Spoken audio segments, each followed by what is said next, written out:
شخص نے حضور تاجدار مدینہ صلی اللہ تعالی علیہ وسلم کی بارگاہ اقدس میں عرض کیا، یا رسول اللہ صلی اللہ تعالی علیہ وسلم، سب سے بہتر کون ہے دنیا میں؟ سب سے اچھا کون ہے؟ تو آقا نے فرمایا، من طال عمرہ وحسن عمل، جس کی عمر لمبی ہو اور عمل اچھا۔ سبحان اللہ۔ پھر عرض کی گئی، یا رسول اللہ صلی اللہ تعالی علیہ وسلم، سب سے برا کون ہے؟ تو آپ نے فرمایا، طال عمرہ وساء عمل، جس کی عمر لمبی ہو اور عمل برا۔ یہ لوگوں، زندگی بہت مختصر ہے، نفسانی خواہشات بے شمار ہیں، یہی وجہ ہے کہ جوان بے فکری سے گناہ کی زندگی بسر کر رہا ہے۔ کیا پتا کہ کب پیام اجل آ جائے، کہ تیری جوانی کب دیکھے حوالے ہو جائے۔ یہ لوگوں ذرا دل کے کانوں سے سننا، میں بہت کی بات بتا رہا ہوں۔ موت کا فرشتہ آئے گا، اور جب موت کا فرشتہ آ کے ہمیں موت کا پیغام سنائے گا نا، تو اس وقت یہ مولوی یاد آ رہے ہوں گے، مسجد کے امام یاد آ رہے ہوں گے، کاش ان سے کچھ سیکھ لیا ہوتا، کاش ہم کچھ بن گئے ہوتے، کاش ہم نے اپنے عمل اچھے کر لیے ہوتے۔ اے لوگوں، کان کھول کے سنو، ابھی تمہارے پاس وقت ہے، موت کا گڈھا تمہارا انتظار کر رہا ہے۔ روز قبر پکار پکار کے کہتی ہے، یہ میرے اندر آنے والے مہمان، تو کیسے غفلت میں زندگی گزار رہا ہے، تو اللہ کی عبادت سے دور ہے، مسجدوں سے دور ہے۔ یہ میرے اندر آنے والے انسان، تجھے ہو کیا گیا ہے؟ تو دنیا کے چار پیسوں پہ جھوٹ بولتا پھرتا ہے، ان لوگوں کے مال مارتا پھرتا ہے، تو نے لوگوں کی زمینیں ہتھیا لی ہے۔ ارے کتنا بے وقوف ہے رے تو! میرے اندر آنے والے کان کھول کے سن لے، میں تیرا بڑا تنگ گھر ہوں، بڑا چھوٹا سا گھر ہوں، میں کیڑوں اور مٹی کے گھر ہوں، روشنی کا انتظام نہیں ہے، یہاں پر کوئی بلب کا انتظام نہیں ہے۔ یہ میرے اندر آنے والے، کاش اگر تجھے میرے اندر کے بچھوں کا پتہ چل جائے تو تو ایک بھی غلط کام نہ کرے۔ میرے اندر جو سانپ ہے، اگر ان کا پتہ چل جائے تو تو ایک بھی گناہ نہ کرے۔ یہ محفلوں میں ٹھٹے مارنے والی، یہ کامیڈی سن کے اپنا وقت گزارنے والی، یہ شیخ چلی کی کامیڈی سن کر اپنا ٹائم کاٹنے والی، یہ قوالیاں مقابلہ سننے والے، یہ عرسوں کی ڈانس سے پارٹیاں دیکھنے والے، یہ میلوں ٹھیلوں میں چکر جھولے چلنے والے، یہ گلوں میں ہاتھ ڈال کے قبرستان میں گھومنے والے، کان کھول کے سن لے، اگر تو نے قبر کو دیکھ لیا تو دنیا میں مسکرانا بھول جائے گا، پوری زندگی اللہ ہی اللہ میں گزارے گا۔ زندگی ایک کرائے کا گھر ہے، ایک نہ ایک دن بدلنا پڑے گا۔ ارے موت جب تجھ کو آواز دے گی، گھر سے باہر نکلنا پڑے گا۔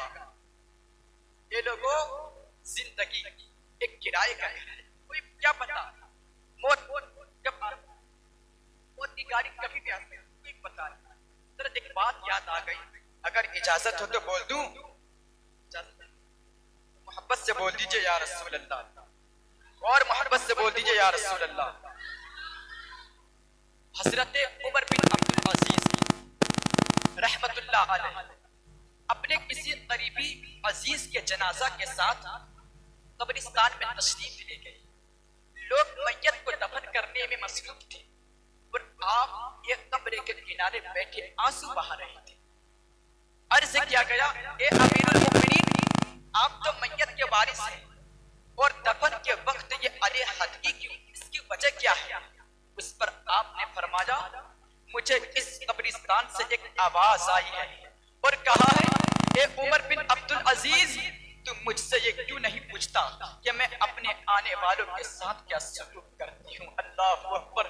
تو میں نے کہا، ایک قبر بتا تو اپنے آنے والوں کے ساتھ کیا سلوک کرتی ہے؟ تو قبر نے کہا، میں میتوں کے کفن پھاڑ دیتی ہوں اور بدن کے جوڑ جوڑ کو علیحدہ کر دیتی ہوں، خون چوس کر گوشت کھا لیتی ہوں۔ یہ کہہ کر عمر بن عبدالعزیز رونے لگے اور پھر فرمایا، اے لوگوں، یہ دنیا کی زندگی بہت تھوڑی ہے، اور اس کا دھوکے بہت بڑا ہے۔ جو خدا اور رسول کی مرضی کے خلاف یہاں عزت حاصل کرنے کی کوشش کرتا ہے، وہ آخرت میں ذلیل و خوار ہوتا ہے۔ دولت جمع کرنے والا آخرت میں فقیر ہوتا ہے۔ یہ لوگوں اس دنیا میں رہنے والا جوان بہت جلد بوڑھا ہونے والا ہے، اور یہاں زندہ رہنے والا بہت جلد مرنے والا ہے۔ یہ لوگوں یہ تمہیں دھوکے میں نہ ڈالتی۔ ارے کہاں گئے وہ تاجور جنہوں نے بڑے بڑے شہروں کو آباد کیا، نہریں نکالی، خوبصورت باغات لگوائی، مگر خود چند دن رہنے کے بعد دار پانی سے رخصت ہو گئی۔ وہ اپنی دولت و صحت سے دھوکے میں کھا گئے، گناہوں میں مبتلا ہو گئے۔ خدا کی قسم وہ لوگ دنیا میں مالی لحاظ سے قابل رشک تھے کہ ہزاروں رکاوٹوں کے باوجود انہوں نے دنیا کو کمایا، خوب کمایا، اس دنیا کے حصول کے لیے ساری وقت صرف کر ڈالی، مگر آخر مٹی کے نیچے جا پہنچے۔ اونچے اونچے محلوں اور نرم نرم گرم بستروں پر سونے والے زیر زمین بے یاروں مددگار پڑ گئے۔ آج نہ کوئی غلام ہے نہ خادم ہے، افسوس سزا افسوس۔ اے انسان جو آج مرتے وقت اپنے بھائی کی آنکھیں بند کر رہا ہے، کسی مرنے والے کو غسل دے رہا ہے، کسی جنازے کے ساتھ چل رہا ہے، کسی کو قبر کے حوالے کر رہا ہے، کل یہ سب کچھ تجھے بھی پیش آنے والا ہے۔ خواب کی لذتوں سے دھوکے میں نہ پڑو، وہ تیرے اوپر سوار ہے۔ حضرات اگر آپ کامیاب ہونا چاہتے ہیں تو نماز کا دامن تھام لو، روزہ کا دامن تھام لو، ماں باپ سے محبت کرنا شروع کر دو، علماء اکرام سے محبت کرنا شروع کر دو۔ اگر آپ نے نماز کا دامن تھام لیا، روزہ کا دامن تھام لیا، ماں باپ سے محبت کرنا شروع کر دیا،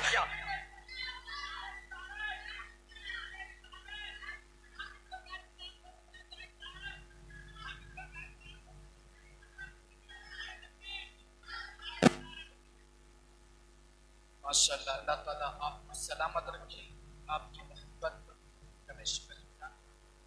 تو میں یہ کہہ رہا تھا کہ نماز کا دامن تھام، ماں باپ سے محبت کرنا شروع کر دو، ماں باپ کا دامن تھام لو۔ اور ایک بات میں بتا دوں آپ کو، حضرت تو چاہتا ہوں،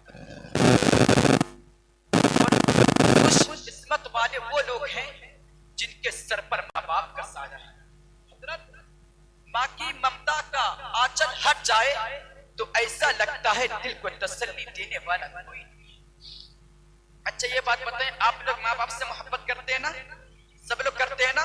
تو محبت سے بول دیجئے یا رسول اللہ۔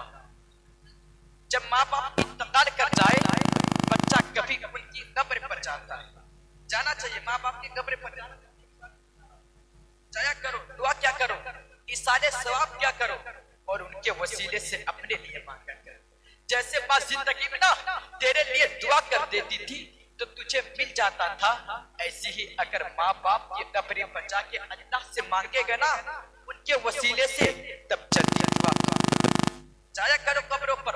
وہ مردود ہیں جو قبروں پر جانے کو منع کرتے نہیں جاتے۔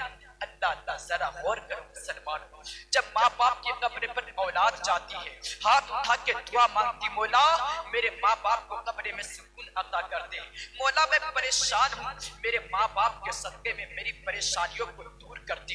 اللہ فرشتوں سے فرماتا ہے، یہ میرے فرشتوں یہ تو بتاؤ یہ بندہ کہاں کھڑے ہو کے دعا کر رہا ہے؟ فرشتے عرض کرتے ہیں، اے مولا یہ تو اس کی ماں کی قبر ہے، یہ تو اس کے باپ کی قبر ہے، یہ تو ماں باپ کی قبر کے پاس کھڑے ہو کے دعا کر رہا ہے۔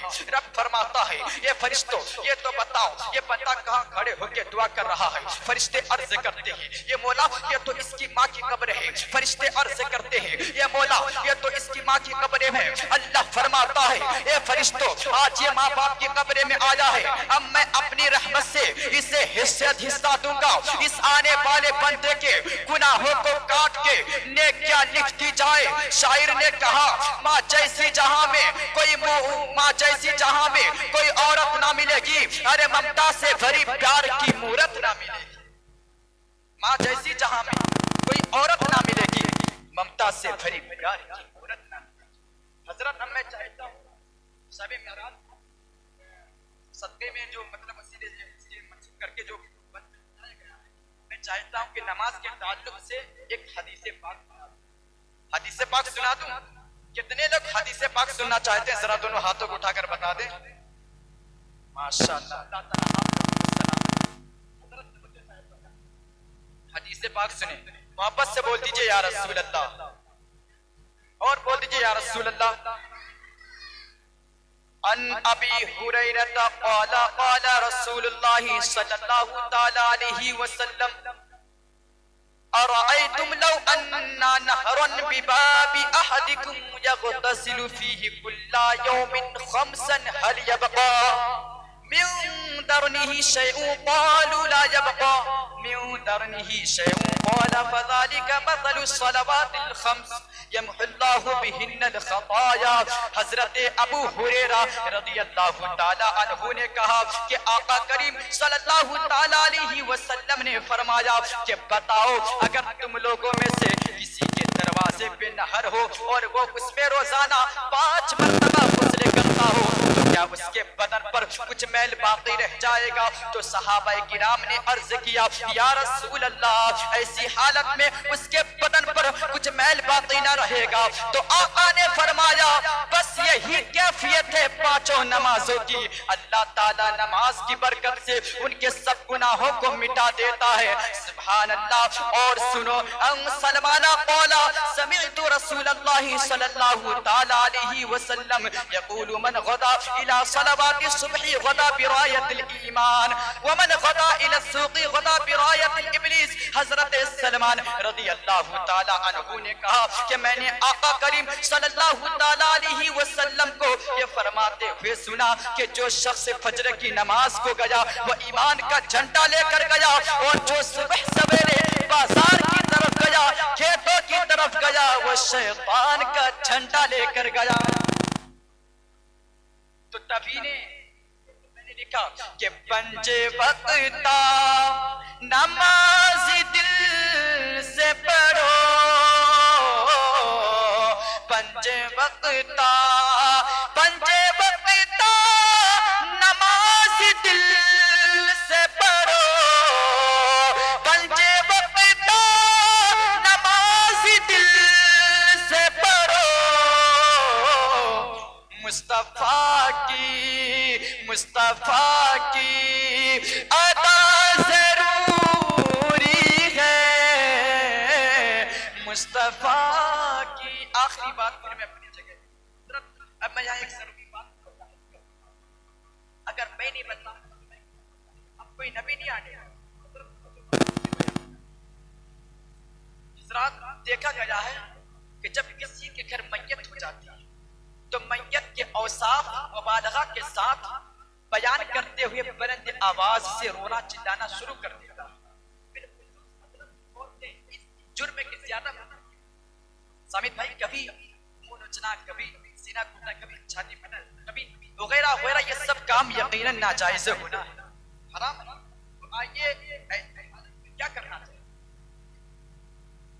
میت پہ انسان ثواب کیا جائے ہے نا، قرآن شریف پڑھا جائے، درود پاک کا ورد کیا جائے اور یہ سارے ثواب. تم آئیے میں ہے نا. حضرت ابو ہریرہ رضی اللہ تعالی عنہ سے روایت ہے کہ آقا کریم صلی اللہ تعالی علیہ وسلم نے فرمایا اذا مات الانسان انقطع عمله الا من ثلاثه الا من صدقه جاريه او علم ينتفع به او ولد صالح يدعو له. جب انسان مر جاتا ہے تو اس کے عمل منقطع ہو جاتے ہیں مگر 3 عمل، صدقہ جاریہ اور وہ علم جس سے نفع حاصل کیا جائے، اور صالح بیٹا جو اس کے لیے دعا مانگتا رہے. حضرات گرامی تو اس حدیث پاک سے معلوم ہوا کہ مرنے کے بعد جو نیکیوں کا دفتر ہوتا ہے اس کو بند کر دیا جاتا ہے، اس میں پھر کوئی نیکی کا اندراج نہیں ہوتا مگر 3 ایسی نیکیاں ہیں جو مرنے کے بعد بھی نیکیوں کے دفتر میں لکھی جاتی ہیں، جن میں سے ایک صدقہ جاریہ ہے، یعنی مرنے والا کوئی ایسی نیکی کر گیا جو باقی رہی. مثلا مسجد تعمیر کر گیا، پول بنا گیا، کنواں لگوا گیا، اس کے مرنے کے بعد وہ مسجد قائم رہی، پول سے مخلوق خدا گزرتی رہی، کنویں سے لوگ پانی پیتے رہے، تو جیسے اسے اپنی زندگی میں ثواب ملتا تھا مرنے کے بعد بھی ملتا رہے گا. اسی طرح اگر کوئی مرنے والا کسی کو ایسا فن یا ہنر سکھا گیا جس سے وہ سیکھنے والا فائدہ حاصل کرتا رہا تو مرنے والے کو اس کا بھی اجر و ثواب ملتا رہے گا. اور سنو آقا نے فرمایا وہ نیک بچہ جو اپنے مرنے والے باپ کے لیے دعا مانگے تو اس کا نفع بھی فوت شدہ کو پہنچتا ہوتا رہتا ہے. ارے قربان جاؤ آقا کریم صلی اللہ تعالی علیہ وسلم کی رحمت پر کہ آپ نے مومنوں کی بخشش کے لیے کتنے سامان پیدا فرما دیے ہیں. اسی لیے تو شاعر کہتا ہے بن کے خیر الورا آ گئے مصطفیٰ ہم فقیروں کی بہتری کے لیے. ایک طرف بخششیں ایک طرف رحمتیں. ارے کیسے کیسے ہیں انعام امتی کے لیے. ایک طرف بخششیں ایک طرف رحمتیں. ارے کیسے کیسے ہیں انعام